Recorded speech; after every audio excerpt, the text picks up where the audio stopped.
plan ahead. Don't hit a crisis point and then think, who am I going to talk to? How do I share? Plan ahead.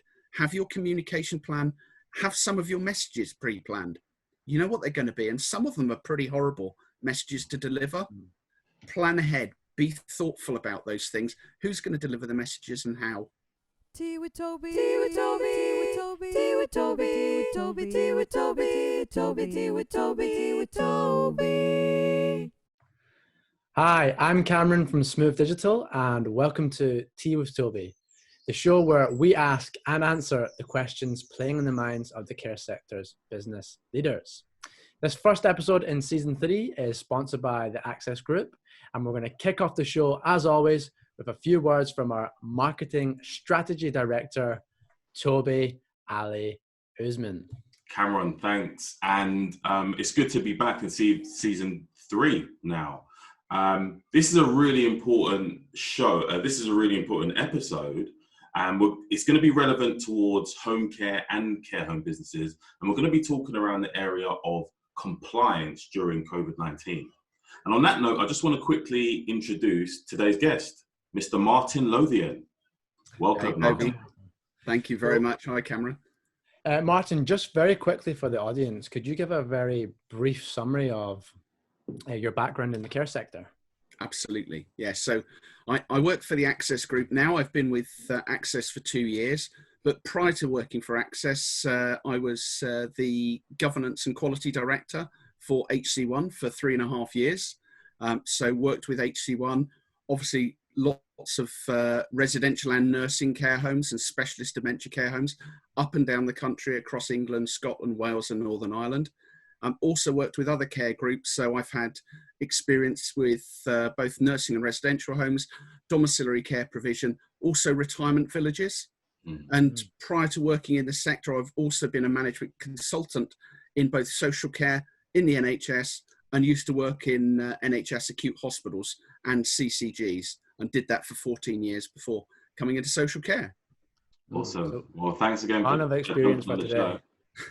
A lot of experience there. So we're going to tap into that, and you've probably watched the show before. So in Toby fashion, let's jump in. So let's start with continuity plans. So we have a diverse audience from the more established care businesses to the sort of early startups.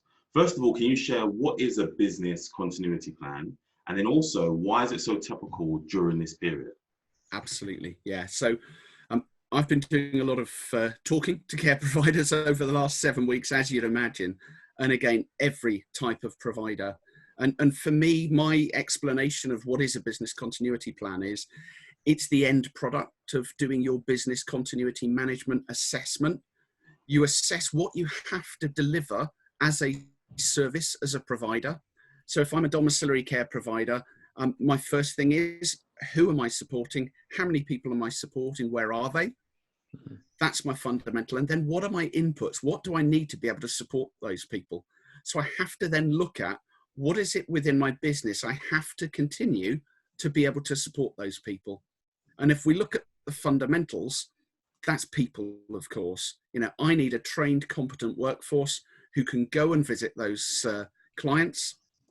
In addition to that, I need to know what their care records are. I need to know if they've got any medicines that need to be administered. I need to know how to support them. So that's where technology supports me in terms of my business. So I've got people, I've got technology.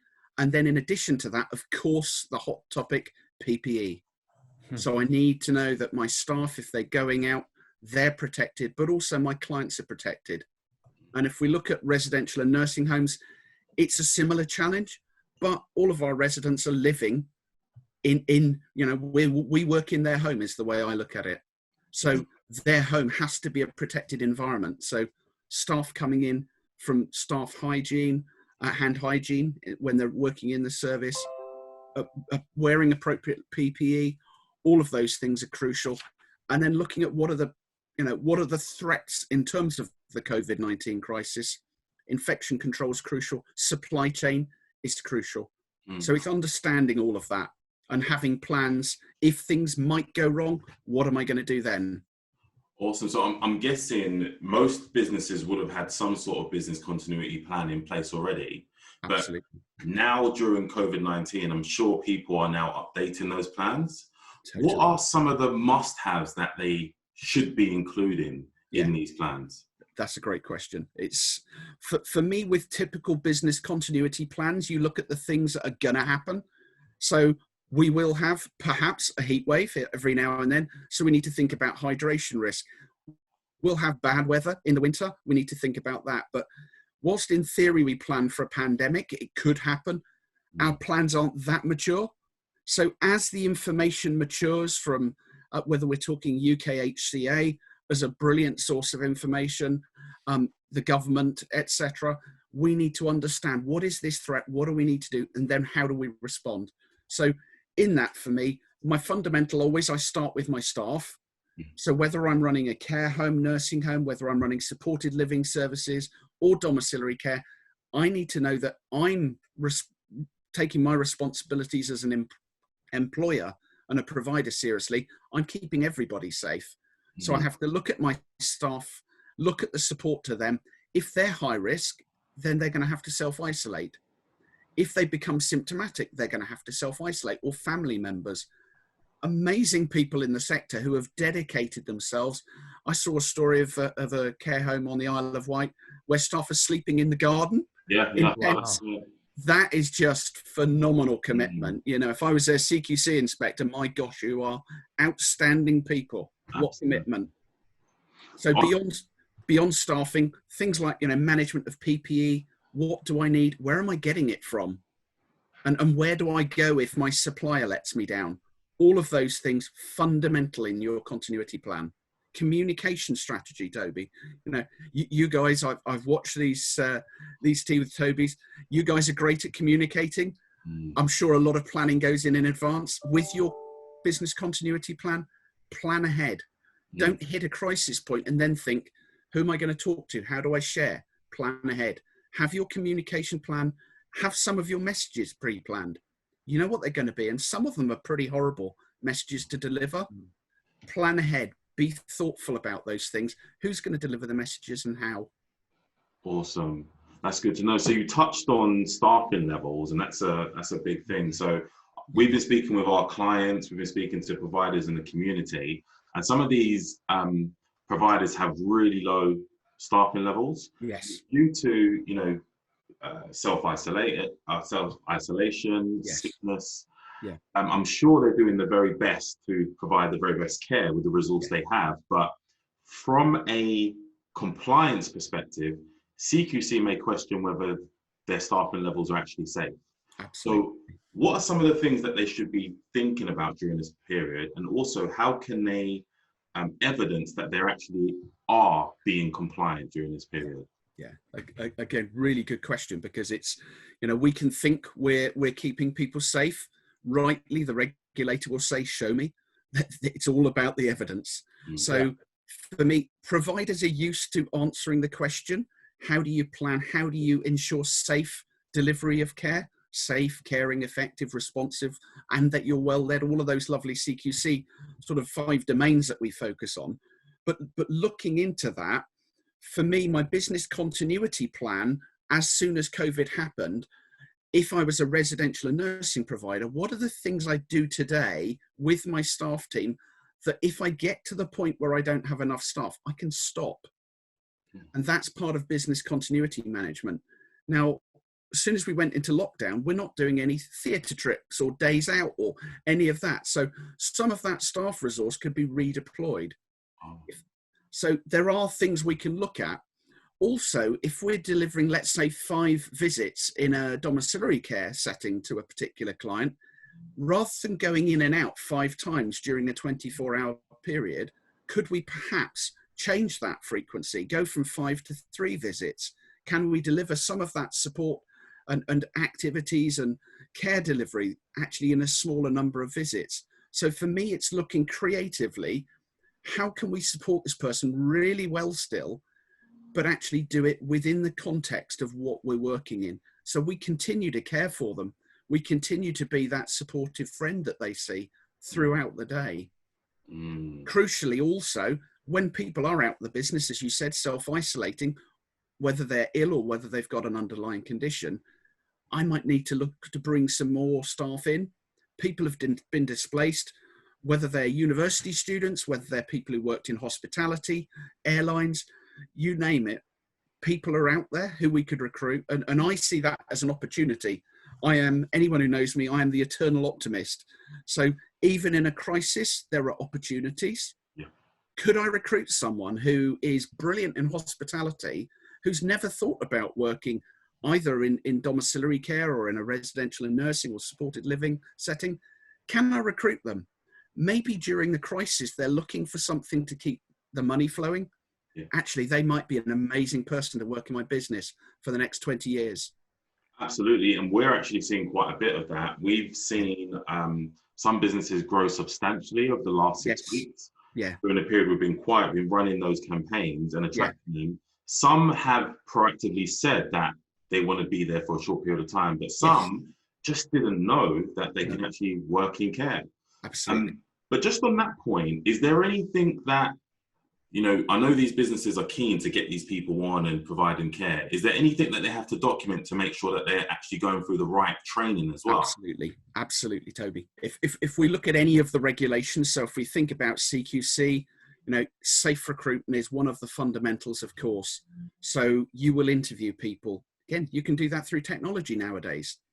If you've got a screening product that can help you, you can do their DBSs online. You can do all of those pre-recruitment checks through technology. Then once you've safely recruited them, I want to train that person to know that they're capable. Access virtual classrooms. You can do that online. They can do that training from home. E-learning. Do that e-learning from home, and then you've done the courses. If you've got a great provider of e-learning, they've also got e-competency assessments. So whilst we have to invest in bringing these new people on, we can do it safely. We can do it in a legislatively compliant way, but actually they can hit the ground running. So actually they can come in pre-trained. Yes, of course, I would probably put someone so they can shadow for the first few shifts, especially where you've got support that you're delivering, whether it's home care or whether it's in a care home, where they're working with other colleagues who can then role model what my expectation is of how to do this in real life. Awesome. And I've seen some really good, clients that we work with that have adapted to that awesomely in such a short period of time. Yeah. But coming back, Martin, just very quickly, preempting a question that might come up. You mentioned the e-learning providers. Just for the show notes after, would you be able to provide some that you might recommend so I can add it in? Absolutely. Fantastic. Yeah. So I've spoken to a couple of providers. We actually within the Access Group have provision ourselves. So absolutely, I'll provide that contact detail to you. Okay, so that'll be in the show notes for everyone watching or listening. So just coming back to the self-isolating staff, during this period, it could be quite lonely for them. Yes. Is there anything that providers can do to basically support those people and make them feel like they're still part of the team? And again, that is absolutely crucial. It would be very easy for a provider to focus completely on their clients, and that everyone externally to the organization would think, that's what your absolute priority is. For me, you've got to look after your staff. They're part of your care team family, frankly. So looking after them, as well as, yes, of course, the health and safety executive are looking at you as a provider, so you have a responsibility. But I think our moral responsibility to the people who support brilliantly at this time and every other time, absolutely use technology. If your colleagues have got tablet devices, smartphones, if they've got a computer, do what we're doing. We're not sat in the room together today, Toby. We're chatting through, through using Zoom. So you can use Zoom, you can do FaceTime, whatever that media is, use it. In the Access Group where I work, we have social chats with colleagues. So people who are used to being sat in the office together, we'll have a cup of tea together. we will, you know, at the end of Friday, we might have a virtual beer together. So, you know, there's a physical beer in that bottle. It's not virtual, but you know, we will have a, you know, but it's important to keep that connection there. And I think for team members who think, do you know what, I'm struggling, I'm not in my work environment, I'm not contributing, maybe is what they're thinking, and my team members are the heroes out there. Do you know what? If you support your team members, even just by having a chat, and tell them about what a brilliant job they're doing, you'd like to be there. Actually, if you've got an electronic care planning system, could you get access to that? Could you review some of those care plans and actually still be proactively helping? Oh, the staff members who are self-isolating. Absolutely. If you've got an electronic care planning system, you could absolutely go into that. You could look at the clients that you support, whether that's, you know, often, particularly this is, if I say domiciliary care is often ahead of residential and nursing care with technology. If you've got remote access to that, you normally do a visit with a tablet device. Could you go through and do some review notes and help your team back in the office actually to enhance the care plans? Because when you're busy delivering care, have you remembered that, you know, Martin, you know, when Martin's being supported, make sure you talk to him throughout the move. If you're using a hoist to move Martin from his bed into a chair, talk to him throughout that whole process. If Martin always wants a cup of coffee when he wakes up in the morning and gets a bit irritated, if you say, do you want a tea, coffee, orange juice, make sure that's in the care notes. Just because you always support him, now today you're not supporting him. So actually support your colleagues, get those care plans up together. If my e-learning course is going to expire in 6 weeks' time, I could do that while I'm at home. So when I come back into work, I'm not spending time doing my e-learning. So I can get ahead on those things. And they're being productive as well. So totally. And that's so important to all of us. We all want to be productive. I've been very, very busy during COVID-19. I consider myself to be incredibly lucky. So whether that's writing articles on business continuity management, how to keep ahead of, you know, where we are, you know, don't forget that the regulator will come back after all of COVID-19, you know, so don't stop auditing, don't stop your quality processes because this is going on. They all matter. So let's use the example you gave of the person that's being cared for, Martin, I think you said. There are people who are concerned that during this social distancing period, people like Martin will be isolated socially. Yeah. What can providers do to avoid social isolation? Yeah. And also what follows afterwards? Yeah, absolutely. And it's a terminology that is common now, social isolation. A colleague in the sector who I respect has actually changed that and said, let's talk about physical isolation. Because actually, if we think about it is what it is. And if I look at what I know providers are doing, you know, I've talked to a lot of providers recently, and often that, you know, it's a catch up. How are you doing? What are your biggest pressures at the moment? Is there anything from my experience I might be able to give them some hints and tips with? They're saying that, funnily enough, during COVID-19, they've got residents in their care and nursing homes who are now talking through a Skype call or through technology to family members who live somewhere else in the country. And bizarrely now, they're having more conversations with their loved ones than they were before COVID-19 hit. So although there is physical isolation, actually they might be talking, and again, care homes are really savvy at, right, why don't I book this in? And then that daughter or that granddaughter or that grandson won't let their loved one down because I've booked it. It's 12:30, or preferably not at lunchtime. Maybe it's 2:30. And it's going to be a Skype call. Team member will go in, set up the device, hand it to that resident. And then they can have a face-to-face conversation. They probably weren't doing that regularly with their family before COVID-19. So this is where I say, Toby, be optimistic, be positive. Where are my opportunities to change things now and help people out? Absolutely. And there's so much technology out there. We're using Zoom. There's Google Meet. Anyone now with a Gmail account can use Google Meet for free. There's Skype, there's WhatsApp Messenger. there's so much out there. Absolutely. Yeah. There is frankly no excuse, because if you're a provider, if you normally go in, and again, if I say a domiciliary care provider, if your team member goes in and they've got a tablet device that they've got, their care planning system on, well, actually, if your visit could include a 15-minute Skype call with someone, actually, can't you book that into that visit that day? Absolutely. Is that possible? If you've unlocked that on the tablet device, book it in, be innovative. If I'm your regulator, my gosh, if you're doing that during COVID-19, you're not just doing what you were doing before. My gosh, you've embraced this. You're looking beyond the necessary. I talk about people can survive in care, or they can thrive in care. I want to be the provider who has people who thrive. I don't want people just to survive in my service and be delivered a very vanilla service. I want them to live every day. So it does feel, some people say when things go back to normal or the new normal. Yeah. How do you feel COVID-19 is going to have do you feel COVID-19 is going to have a long-term effect, and what sort of things do you think will change in the long run?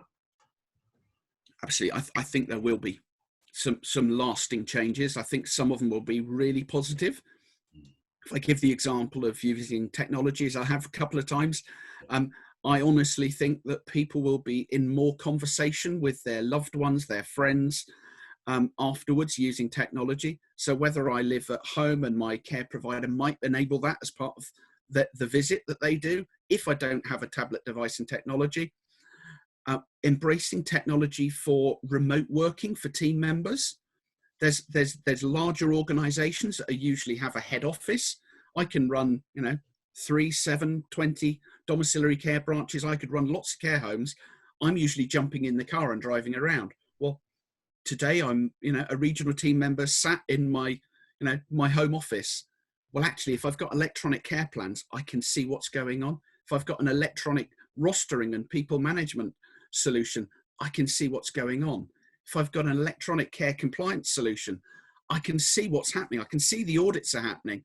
I can see that we're performing really well, but also I can spot the risks, and I can see whether my team members are progressing actions.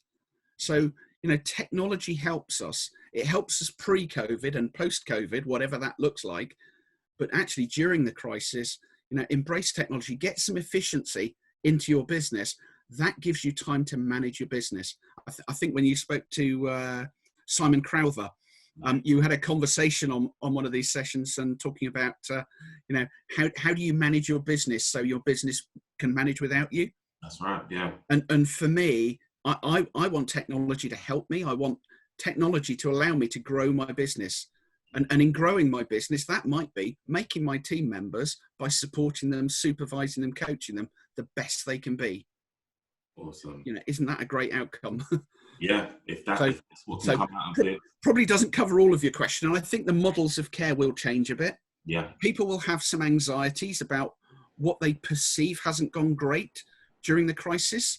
To be honest, I think we need to look beyond.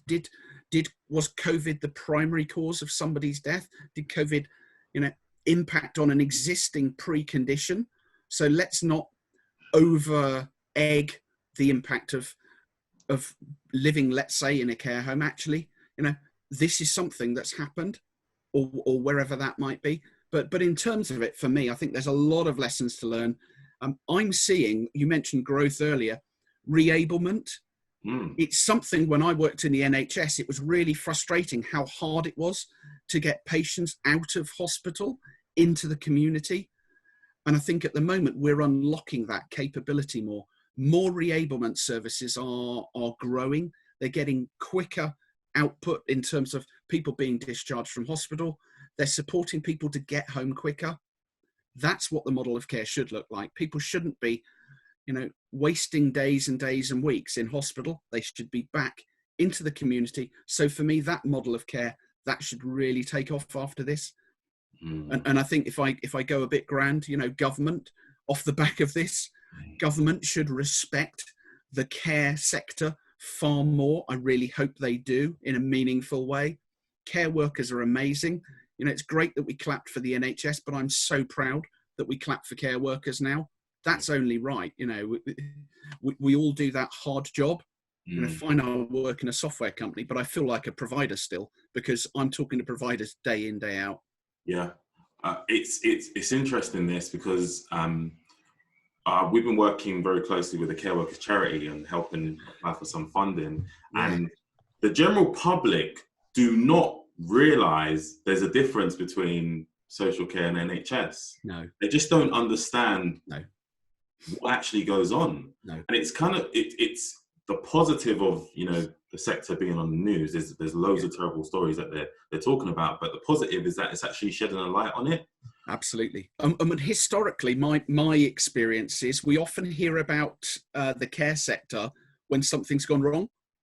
How often historically, pre-COVID-19, did we hear about the great stuff? And there is so much amazing stuff going on in our sector that we all should be really proud of. We actually have a previous episode on that very thing from our first season. That was the same thing. We were saying to people, you need to be proactive, promoting your positive news, because that is it. The general public have the negativity. They do. Promote the good stuff. And the same thing now. If people are doing great things during COVID-19, promote that. Yeah, I couldn't agree more with you, Cameron. One of my things I used to do when I was at HC1 and working with other providers, I would go into a registered manager's office. If they closed their door because we were having a confidential conversation, on the back of the door, you'd see 35 or however many thank you cards. And they were shy about sharing that because it felt like bragging, and that's not what our sector is about. We do a great job and we don't boast about it or don't show it off. And my word of advice always is share the great stuff. Let people know what an amazing job you're doing. You know, the software I work with, Care Compliance, we've got a compliments module in there. And I'm always saying to people, when somebody complains, have a context to that complaint. If I've got in there that, you know, the diversity of the menu in my care home is really limited as a complaint, if I've got 25 residents who have said, diversity is phenomenal, I love it when you change your seasonal menu. Well, actually, it gives me a context to say, right, Martin, what is it you're not finding diverse? Because actually, I've got 25 other people who live here find it really diverse. What's missing? And, you know, I grew up in the countryside. I never see rabbit on the menu or whatever that random thing might be that I love to eat. Okay. Now I understand what you're telling me. Absolutely. So great point. Celebrate the great stuff. we are having a provider join the show, and we're going to talk even more about this, but I think it's important just to mention now, because there has been so many negative stories, you do really need to be so proactive in pushing the positive stories. Yes. Statistically, what we're actually seeing with the campaigns of people who are looking for care is that their consideration period is increased, because probably they are considering care for a loved one, they're doing their research, but then, BBC News, another horror story. Yeah. So more than ever, now is the time to scream and shout about all the positive stories. Absolutely. And get your, whether it's your clients in home care, whether it's your residents in nursing and residential home, in supported living, whoever it is, get them to talk about how good you are. Because, you know, for me, you know, working for the Access Group, it's all very well me telling someone how great our software is, but actually read the case studies. Absolutely. That's somebody who's paid money for that software solution, and afterwards they've told people how good it is. And if I was a provider, that's what I want to hear. From a recruitment perspective, that's really useful as well. So having, let's say, for example, there's people who are looking to come into the world of social care, and then they might tell their family, and their family's like, oh, don't do that. Yeah. But then they can say, no, look at this. Here's some real recent testimonials from people who have the job I'm applying for. Yes. And also from the customer side as well. Absolutely. New testimonials. If you can get the families to share how during this period, the provider's been on the Yeah. ball, Yeah. and it's a very safe place. They've taken all the precautions. Yeah. That does make a difference during that consideration. Absolutely. You know, I put my governance hat on, and I think when I'm looking at something, whether I'm looking to buy software, whether I'm looking to potentially get a job somewhere, I call it due diligence. We all do it. We don't just call it due diligence. We just think, you know, do I want to work for that organization? What can I find out about them? Do I want to buy software from them? Do I want to recruit that person? What can I find out about them? For me, it's all about that bit of objective evidence that you can see that gives you comfort. And again, the regulator wants that. The regulator, when they look post-COVID, how have they done the business as usual stuff? How have they managed business continuity throughout the crisis? Did they have their eyes open? Did they engage their brain? Did they work efficiently? Did they keep people safe, staff as well as clients that they support? Did they do it well? Did they communicate with their stakeholders? Did they do that well?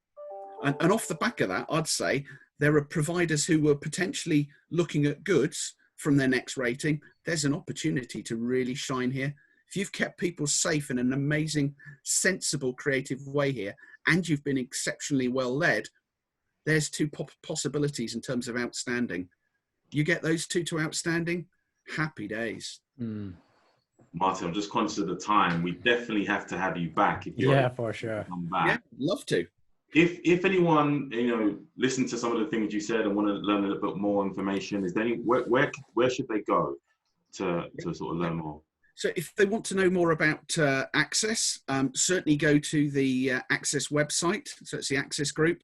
But also if they want to contact me, find me on LinkedIn. I don't think there's any other Lowthian with the W. So Martin Lowthian, Lowthian. By all means, I would more than happily share my experiences and share my knowledge. I think one thing as well, you've been doing a lot of really great blogs, and one of them was the basis of this actual episode. So I think if anyone wants to check them out, I'll leave a link as well, because they're really, really valuable.